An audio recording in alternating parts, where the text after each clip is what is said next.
আপনার কোনো স্মৃতি আছে কিনা ছোট সময়ের? হ্যাঁ আছে, গাছে করতে যে অনেকবার পড়ছি। আপনি নিজেই পড়ছেন? দর্শক, গাজীপুর জেলার কাপাসিয়া উপজেলার সনমানী ইউনিয়নের মির্জানগর গ্রামের শেষ প্রান্তে একটি বিশাল তেঁতুল গাছ। তেঁতুল গাছে আসলে আশেপাশের যে কৃষক রয়েছে তারা ছায়ার কান্ত হয়ে মনটাতে শান্ত করে নেয়, কিন্তু আসলে এই তেঁতুল তলাতে অনেক লোকে আসে, কেউ কাজে কেউ অকাজে। তবে এখন আমি দুইজনকে পেয়েছি যারা এসেছে কৃষি কাজে দেখার জন্য এবং কৃষি কাজ করার জন্য। আসসালামু আলাইকুম।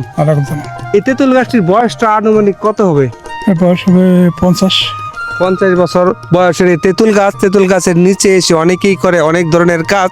তেঁতুল গাছ তো তেঁতুল হয় জি, তেঁতুল হয়। আর তেঁতুল গাছটি তো ব্যক্তিগত নয়, কিন্তু সরকারি। ব্যক্তিগত। তো এই গাছের তেঁতুল কি যিনি মালিক তিনি কি নিতে পারেন?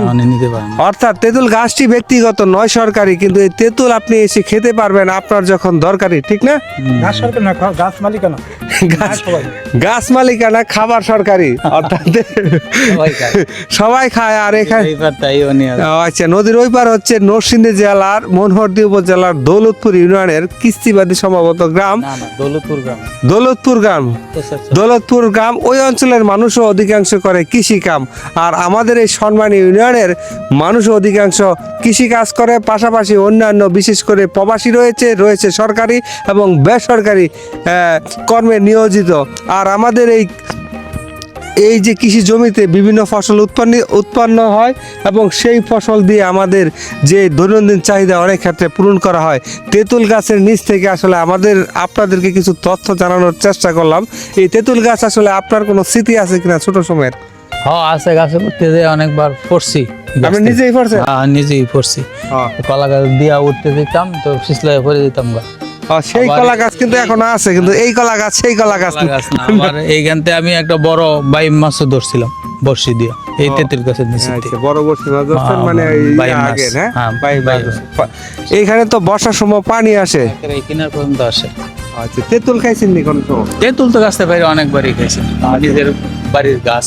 আচ্ছা, নিজের বাড়ির গাছ, এই গাছ থেকে তেঁতুল পড়াই অনেকের হয় কাজ। শুধু আপনার আমাদের এই সম্মানীয় লোকে আসে না অন্য প্রান্ত থেকে আসে? সম্মানীয় লোক আছে, নিজের আগার লোক, দৌলতপুর সবাই নিতেছে। যারা যারা আসে এদিকে সবাই নিতেছে। এটা তো একটা নির্জন স্থান। এই স্থানে তো আসলে সন্ধ্যার পরে কারো আসতে মন করে না, আনচান না? সন্ধ্যার পরে কোনোদিন আমরা এখানে আসলে সন্ধ্যার পরে এখানে আসাটাই খুবই বিপজ্জনক, এবং সন্ধ্যার পরে এই জায়গাটা খুবই নির্জন স্থান।